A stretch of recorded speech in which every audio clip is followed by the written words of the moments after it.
There we go. All right. Thanks, John. All right, welcome everyone. I see some folks that were also in the previous session, so glad to have you here. This session is... There was a mistake on this. Oops, What's that? I'm sorry. I got to mute myself in the other session and they're overlapping each other. 1 second. Okay. Yeah, we had a little mix up so that there's people in two different places for the same workshop. So we're trying to get everyone to this one. So bear with us for a couple seconds as we get that figured out. I think we're good now. Okay, so this session is about virtual whiteboards and sticky notes for collaboration. I'm going to talk about a few different pieces of software, the kinds of features you generally see, and then I also have links open for 4 different applications that you can try out today with me. So one of the most common features of kind of these virtual whiteboard apps is the ability to collaborate with others, and often on a mass scale. The ability to kind of use virtual sticky notes, so activities that you might use physical sticky notes with in class, you can kind of mirror in a virtual environment. There are drawing tools similar to how you might draw on a physical whiteboard, usually with different color pens and some other options as well. There's text typing tools in addition to the sticky notes, just like you were able to like write on a traditional whiteboard. And there's also media sharing in a lot of these apps as well that can be really helpful. Some of them are really fully featured and have the ability to comment and upvote and use emojis and all kinds of extra things too. Some of them have like presentation modes and, you know, a wide variety of extra things too. So we'll talk a little bit about what some of those features are as well. These kinds of apps are often used for things like brainstorming, diagramming, planning out something. So if you're working on a research project, you might use them for planning that project. You might use them for planning a creative project of some sort. They can also be used for collecting and curating as well. And each of the ones that I'm going to show have slightly different strengths. The options that we're going to talk about today are Google Jamboard, which we all have access to through our Google Suite.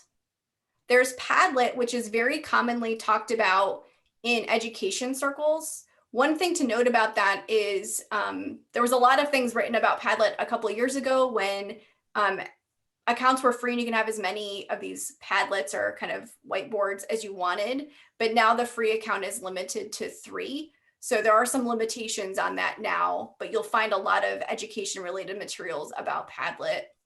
There's Miro, which is used a lot in kind of tech, marketing, and design spaces.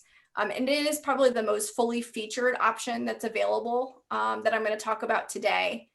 And I'm also going to talk about another one that's in the same kind of space called Envision Freehand. And the reason why I'm including both Miro and Freehand in this talk is this talk came out of me actually looking at whiteboard options for my own classes, and I teach in design, so I was looking for kind of fully featured options. But both Miro and Freehand have really generous education options where you can have kind of a lifetime education account as a teacher, and students can have accounts for a couple of years that can be renewed if they're still a student. So they're really good options if you need to have information about who's contributing and that kind of thing. So along those same lines, one thing that you want to think about when we're using whiteboard options is kind of the level of anonymity that you want to have in a particular activity or in a particular class. So some of them, that's the only way to participate is being anonymous. And then, are the slides stuck for everyone else? Yes. Okay. Thanks for letting me know. My share was not working great the other day either. Let me try again. Last time resharing helped. How about now? Should say considerations at the top? No, it's just a black screen right now. Okay, cool. Gotta love it. Let's see here.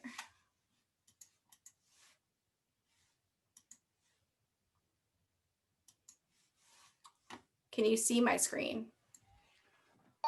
It's just a black screen that says you've shared your screen, but it's not actually showing anything. Okay.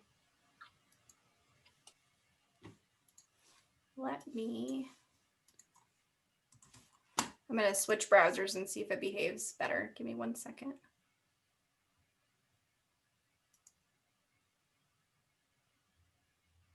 Sorry, everyone. Let's see here.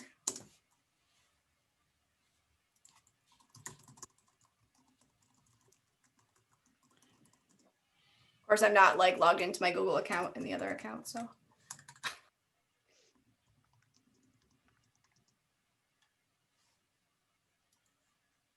right, let's see if that works better.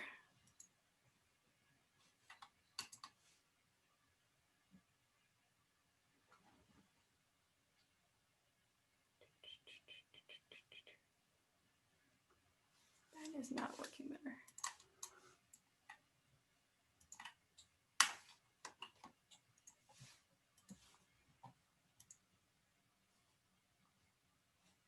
All right, can you see it now?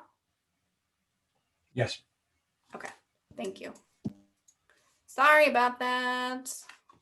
Okay.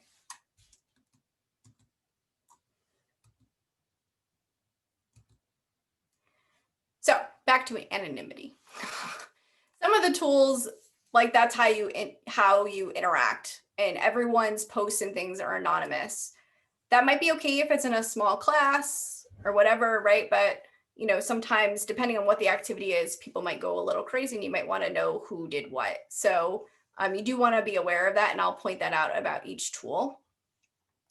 When you're using Jamboard, you just are like anonymous, right? Like there's not a way to kind of keep track of that.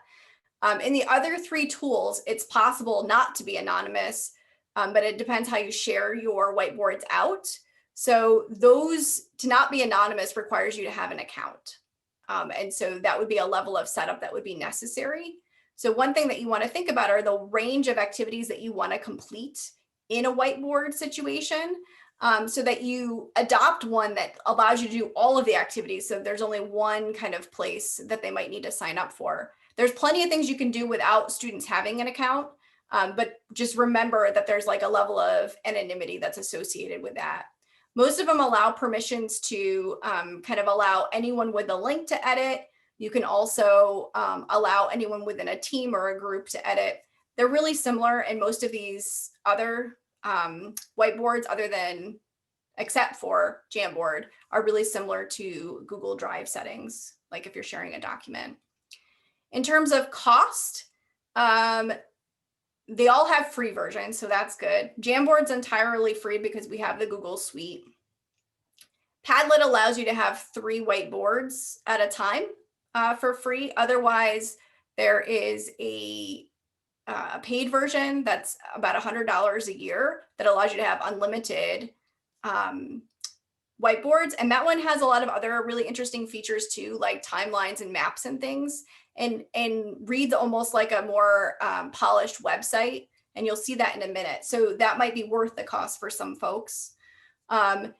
Miro and Envision, it's freehand. Both have educator accounts, but you do need to go through a process of validating that you're an educator. And then you can have as many whiteboards and things that you want and share them out as much as you want. One thing to keep in mind about all of these is that there are some accessibility limitations to all whiteboard applications that I've experimented with, even beyond the 4 that I'm sharing with you. Many of them have really poor keyboard navigation and are not that usable for people with screen readers. It's not unlike the kind of physical limitations of using a whiteboard in some ways, but you do want to be really aware that there are some accessibility barriers. And if you want to use these whiteboard apps, you want to put that out in front and make sure that that's not going to be a problem for any of the students that you're working with. I'm going to walk through just a couple of screenshots, and then I'm going to share some links to experiment with. This is an example from Jamboard where we're using just sticky notes. Here's another one. So you can see you can change some colors. There's some tools to make some shapes and things. This is an example from Padlet. They have one option that's for maps, so you can share content based on location. This is also a Padlet. They have some really nice templates. This template is for kind of setting up a weekly planner. This is another Padlet example where the instructor used a fiction prompt and then had students post little written responses in response to the prompt. They had about 5 minutes to do it and then made their little posts. This is an example of Miro. And one thing that this is demonstrating is that it does have the ability to make mind maps and a lot of diagramming possibilities in the Miro tool. And the other thing that you can see, like the word Trevor, Cassie, Leslie, is that there is an ability to see where people are in a document and kind of see what they're doing. There's a little bit of history tracking as well. And there's also the ability to present from your whiteboard and actually have people follow you. So there's like a button you can click and then everybody is now in the same spot in the document and it brings everyone there. So that can be really helpful if you want to draw attention to something. This is another screenshot from Miro that demonstrates that it has an infinite canvas. You can keep adding stuff everywhere.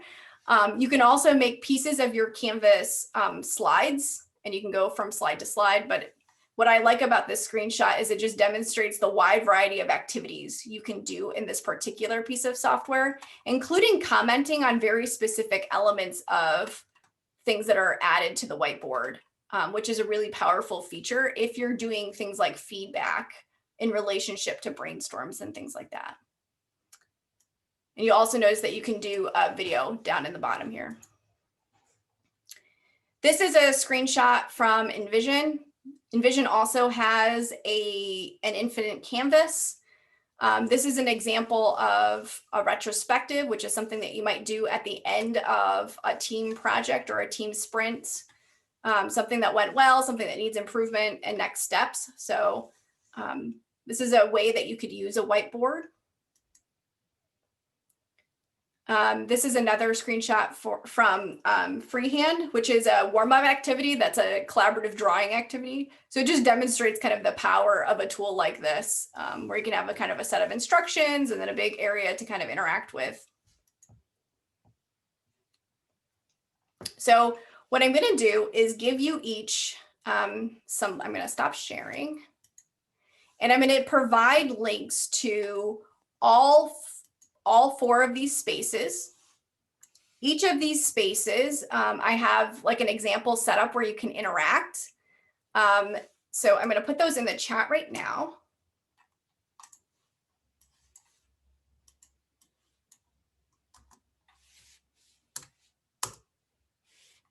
So that you can get into each one of them. So I encourage you all to kind of click on those links. And I'm going to walk you through just a couple of tools in each one. But because I'm in a different browser window, I got to also open them all up real quick. All right. Does anyone have any quick questions while you're starting to open things up before I kind of just show some features off? I have a question. Sure. Do students take to this technology pretty easy? I mean, it seems pretty straightforward, but I'm just wondering if I would need to anticipate any type of like, I don't know, expectation of me to help them. I'm sorry, I'm talking right now. Yeah, I think that like my students find it fairly intuitive because they're very similar to the design tools they use. Right? Okay. So I think my students are a good example. I still, even though that tends to be the case, I tend to give a quick demo of like how they work. And we do an activity the first day in class immediately, making this the norm of this. We do these collaborative activities together and we're going to do one right now. Kind of. Okay. That's good. That makes Right? sense. And Yes. build it into the time. So if you're expecting them to have accounts and things, that can make it a little tricky, but you can do something like I did for all of these where you don't need an account to interact the first time. So you can interact the first time and then have them sign up for maybe the second class and then do something where they're logged in to make sure that things are set up correctly. Okay. Any other? If you have a paid Padlet account, do the students get their own account or? No. Because So I was using it and some students could get on and some students couldn't, and I didn't know. yeah, so they can all have a free account, just Okay. like you can, right? And they can make their own 3 free Padlets. That's what they call it there. But you can invite anybody to interact with your Padlets. So the reason some of them weren't getting on is just tech issues. It wasn't. Likely, yeah, or the permissions that you set on the Padlet, Oh, okay. right? And because you just asked that question specifically, I can just point out those couple of things real quick. So this is the Padlet that I shared with all of you. This one happens to be set up in a grid feature, but they have a lot of other options as well. But one thing that you want to make sure, oh, I'm not logged in.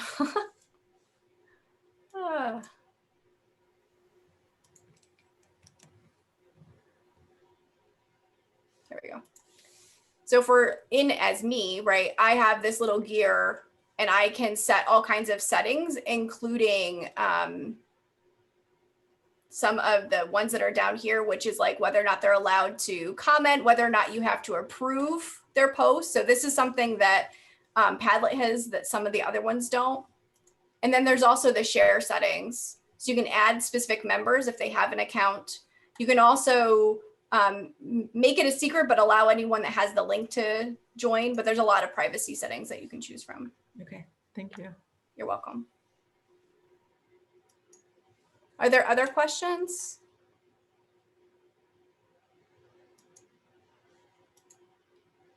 You can see a lot of experimenting going on in Miro, right? And you can see that because no one's logged in, you just see guest builders flying around here. But people are doing all kinds of things. One of the things that's nice about Miro and Envision is that they have a lot of really cool templates and things that an administrator can use, and you guys can't even see that right now because you're not administrators. You're just having access to what like the limited tools, right? And Casey noted in the chat that using a connected iPad and Sidecar and Apple Pencil makes drawing really easy, and that's totally true. And some of the drawing tools are really great in these apps. Jamboard's a lot like really simple. So if you want like to enter into this space and you've never used it before, Jamboard's a really easy way to get started in this space because there's not a lot of like tools here. The main ones to point out are like the sticky note tool, the text tool down here, and also the fact that you can add images.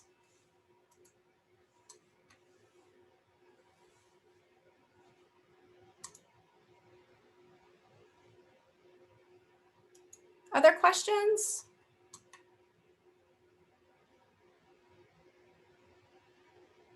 One thing that's kind of interesting, right, with the Padlets is I want to just point out like there's a lot of different settings you can have. I think I picked wall or canvas or something, but you can make the maps and timelines and things. So depending on what you're doing, you know, which tool for what, you know, different ones are better for different things.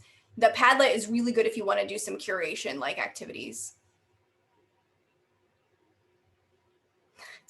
Yeah, Miro can get really chaotic for sure, especially if people don't have a very specific task at hand and a specific space to be working in. So one strategy is that if you have an activity, if you remember the screenshot that I showed that had like little boxes that were pre-made for people to draw in, you can set it up like that and assign people to a specific space, which can help. But whiteboards can get chaotic for sure. Sure, Rebecca? Susan. Oh, go ahead, Kate. Oh, hi. Yeah, so Something I worked on last year with my students, something that I picked up. It's a suggestion from the AQ. Yep. Courses that I was taking. We were doing a concept map, and we started kind of mid-semester. But is this something that we could work on throughout the semester, adding concepts throughout the Yeah, year? definitely. Yeah, definitely. And the Miro tool works the best for concept mapping. It has the best tools for it. It's super easy to add a concept map there. Okay. And how would you use it?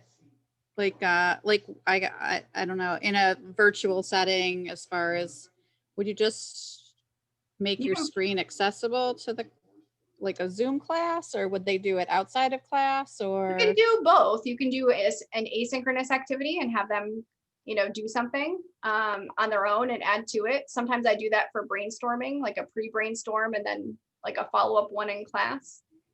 You can also during class do breakouts and have them each work on their own separate concept map together. And what's nice about these tools is that they can be doing them at the same time in the same space. So that can be really helpful. So I think it depends what your learning objectives are, what way you might set it up. But I do a lot of things synchronously in my class. And Suzanne also had a question about curating activities. So I was suggesting that Padlet might be good for curating. And that would be like if you're trying to collect maybe examples of something or references or articles or something like that.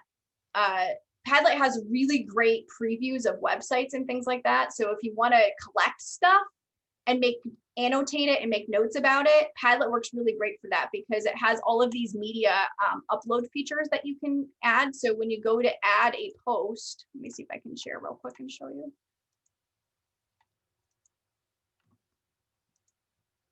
So if you go to make a post here, you can see that.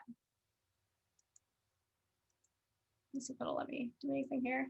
There are all kinds of things that you can add, right? So you can add something from a Google search, you can add links, you can add little films, screen recordings and things like that. So it can also be used for like journaling and things like that.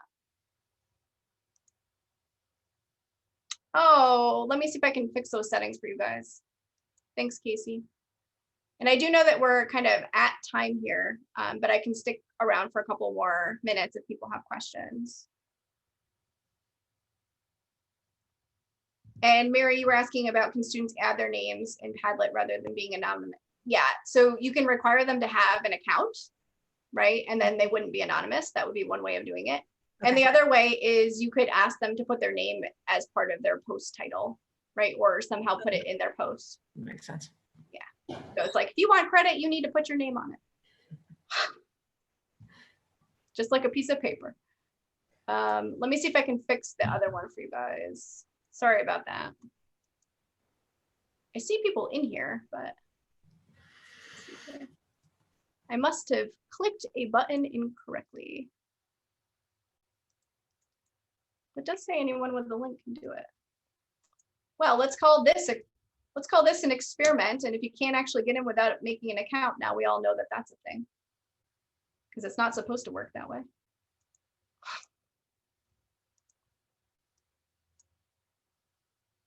Are there any other questions?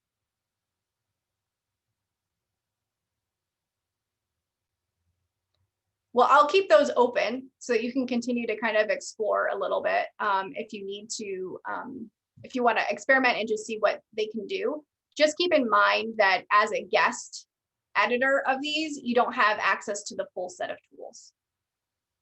So you don't have access to the templates for Padlet or the templates in Miro or the templates in Envision, which are really cool. All right, thanks everyone for joining me. Hopefully we'll see you at some other sessions this week and next. Thanks, Rebecca.